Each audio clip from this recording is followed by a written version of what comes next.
Okay, let's unpack this. A really disturbing development has unfolded. Yes. Tuesday, April 22nd, 2025, Pahalgam in Indian-administered Kashmir. A deadly attack, specifically targeting tourists. Tragically, yes. Rip. At least 26 lives lost. Reports are calling it the deadliest incident like this in the region in, well, 25 years. A quarter of a century. That's Uh-huh. quite something. And this has understandably sent ripples of concern far beyond just the immediate area. Mm-hmm.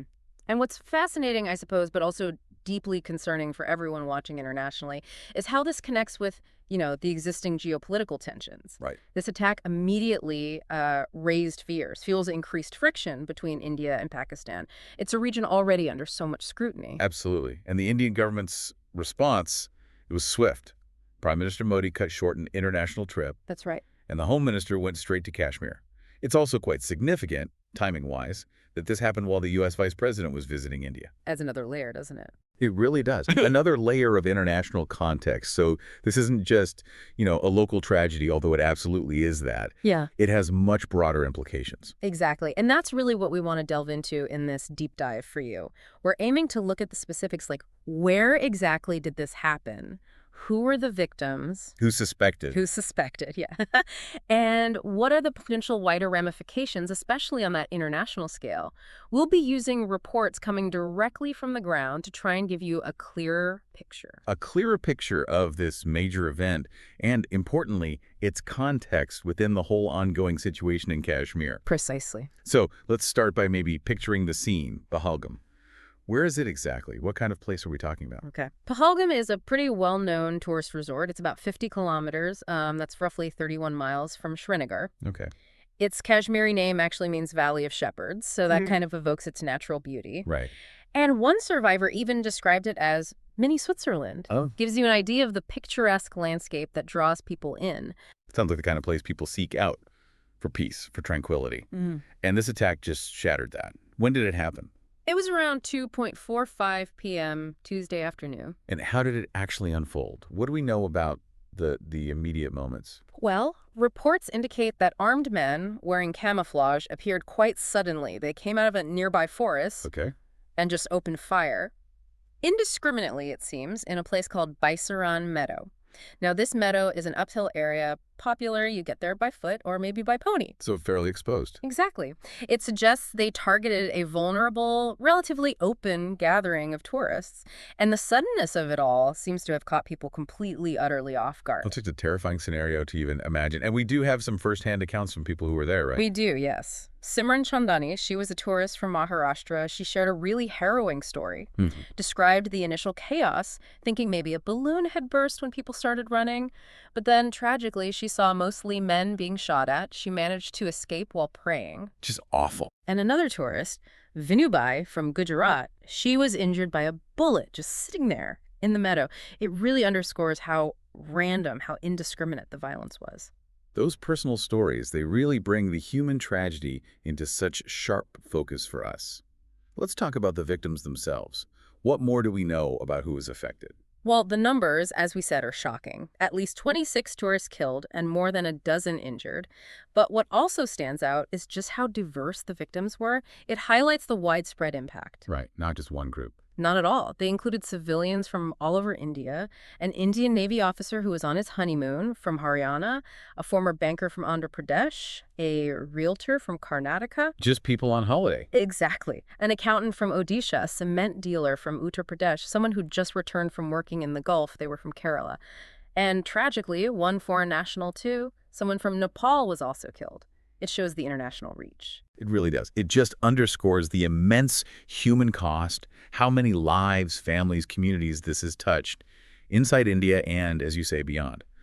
So the big question, who is suspected of being behind this horrific act? Well, responsibility has been claimed by a group called the Resistance Front, or TRF. TRF, okay. Now, this group is widely believed to be an offshoot of Lashkar-e-Taiba. The Pakistan-based group. That's the one. A group that's been active in the region for a very long time. But, and this is important for you to know, the authenticity of this claim by TRF hasn't been independently verified yet. Right, claims of responsibility need careful checking. Uh-huh. But if this claim is accurate, what reason did TRF give? What was their stated motive? The statement that's attributed to them links the attack to the issuing of residency permits, specifically permits being given to Indian citizens in Kashmir. Ah, following the changes in 2019. Exactly. Following the revocation of Kashmir's semi-autonomous status back in 2019, just to give some context here, that move by the Indian government allowed for much greater federal control. And it also meant non-Kashmiris could get residency permits, which wasn't the case before. Precisely. That was previously restricted. So the TRF statement suggests this policy is seen by them as, well, a threat to the local Kashmiri identity. Okay. And what's the Indian government's assessment currently? Who do they think was responsible? It's not officially confirmed yet, but Indian officials have indicated they suspect 4 attackers were involved. 4. 4. 2 believed to be from Pakistan and 2 from Indian-administered Kashmir itself. This points towards that potential cross-border element, which is, a recurring concern in Kashmir. And sadly, this isn't the first time tourists or pilgrims have been caught up in the violence in Kashmir, is it? No, you're right. While direct attacks specifically targeting tourists haven't been that frequent, maybe, compared to the overall security situation there are past incidents. They provide a really sobering historical context. Can you maybe walk us through some of the key ones? Sure. Back in 1995, also in Pahalgam actually, 6 foreign tourists were abducted by a group called Al-Faran. 1 was killed, tragically, and 4 were just never found. Vanished. Goodness. Then in 2000, 32 people, including 21 Hindu pilgrims, were killed in Nunwan. That's very near where this latest attack happened. So same area. Same general area. The year after, 2001, 13 people, 11 of them pilgrims, killed near Shashnag Lake, again in that broader Pahalgam region more recently. 2017, 8 pilgrims killed in a shooting in Anantnag district. And just last year, June 2024, 8 Hindu pilgrims were killed down in Jammu's Kathua region. So this latest attack, with such a high death toll, it really stands out even against that grim history. It really does. It's likely the deadliest attack on tourists, specifically tourists in Kashmir, since the year 2000. And if you look at the overall number of deaths in any single incident, it's the highest toll since that bombing outside the state legislature back in 2001. Wow. So this escalation, particularly targeting civilians, tourists, it's a very worrying development. An event like this, it's bound to provoke strong reactions, isn't it? On multiple levels. What has the response been so far?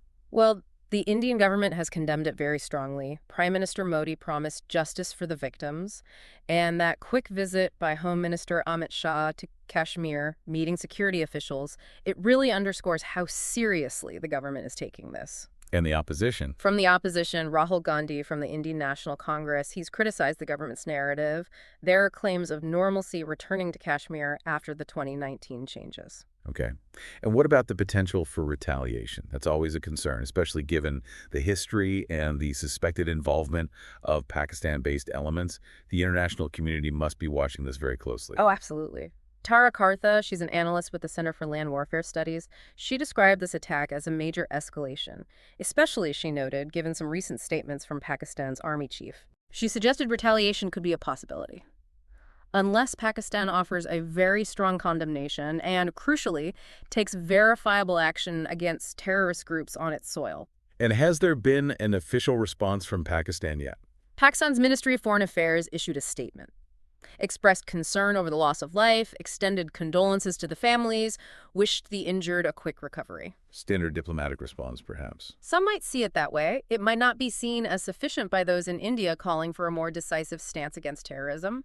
On the other hand, you have commentators like Sabha Napi urging caution. Caution against what? Against an immediate, maybe overly aggressive reaction. She emphasized the need for a measured response, keeping broader regional stability in mind. It's a delicate balance. Yeah. And this attack, it will undoubtedly have a profound impact within Kashmir itself, too. How are local communities reacting? Well, initial reports show strong condemnation coming from Kashmiri politicians, civil society members. They're really emphasizing the severe harm this kind of violence does to local people, to the region's economy. I saw a quote from Wahid Remanpara. Yes, a Kashmiri legislator. He called it a terrorist act, flat out. Said it undermines that sense of stability that had seemed to be slowly returning, and it just damages the future prospects for local Kashmiris. And the economic consequences. Yeah. Especially for tourism, which he said is so vital there. Yeah, tourism makes up nearly 7% of Kashmir's GDP. It's crucial. This attack could severely damage that industry, deter future visitors, undermine that fragile sense of stability that people were hoping for. And the local feeling. From what we're hearing, it's shock and grief. Many residents are highlighting Kashmir's long tradition of warmth, of hospitality towards guests, making this feel like a betrayal of that spirit. And we're also hearing about some immediate practical challenges for people on the ground right now. Yes, unfortunately. A recent landslide has apparently disrupted road traffic. That's making it hard for tourists who want to leave. And pushing up airfares, I imagine. Exactly. Airfares have reportedly shot up.